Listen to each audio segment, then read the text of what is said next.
ನಗುವಿನಂಚಲ್ಲಿ ಕಣ್ಣೀರು ತುದಿಗಾಲಲ್ಲಿ ಕಾಯ್ತಾ ಇರುತ್ತೆ. ಅದಕ್ಕೋಸ್ಕರ ನಮ್ಮ ನಗುನ್ ತ್ಯಾಗ ಮಾಡೋಕ್ಕಾಗುತ್ತೆ?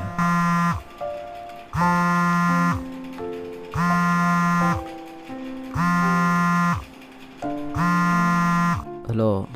ಲೋ ಗೂಬೆ, ಎಲ್ಲೋ ಇದ್ಯಾ? ಬರ್ತಾ ಇದೀಯ ತಾನೆ? ಬರ್ತಿದ್ದೀನಿ.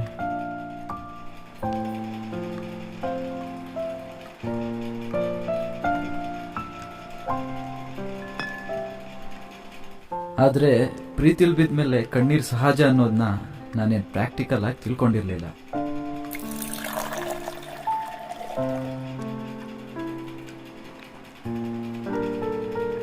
ಈ ಸಿಹಿ ವೇದನೆಯನ್ನ ಒಂದು ಹುಡುಗಿಯಿಂದ ಬಿದ್ದು ತಿಳ್ಕೊಳ್ಳೋ ಕುತೂಹಲ ಕೂಡ ನನಗಿರಲಿಲ್ಲ.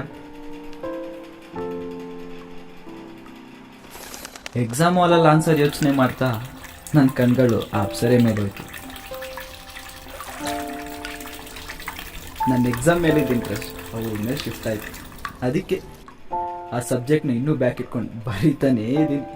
ಅದೆಲ್ಲ ಇರಲಿ, ನೀವೇನೇ ಹೇಳಿ, ನಮ್ಮ ಹುಡುಗಿ ಅಪ್ಸರೆ ಪ್ರತಿದಿನ ನನ್ನ ಕನ್ಸಲ್ಲಿ ಬಂದು ನನ್ನ ನಿದ್ದೆ ಕೆಡಿಸ್ತಿದ್ಲು. ಸ್ವಲ್ಪ ಓವರ್ ಆಯ್ತಲ್ವಾ? ಆದರೂ ನಿಜ ಕಣ್ರಿ, ಪ್ರೀತಿ ಮೇಲೆ ನಂಬಿಕೆ ಇಲ್ಲದ ನನಗೆ ಅವಳ ಕಣ್ಗಳು ಪ್ರೀತಿಯ ಪ್ರಪಂಚ ಕರ್ಕೊಂಡೋಗಿದ್ನ ನಾನು ಮರೆಯಲ್ಲ. ನಾನು ಪರಿಚಯನೇ ಮಾಡ್ಕೊಂಡಿಲ್ಲ ಅಲ್ವಾ? ನನ್ನ ಹೆಸರು ಅನುಜ್. ಇದು ಕಥೆಯ ಆರಂಭ ಅಲ್ಲ, ಅಂತ್ಯ.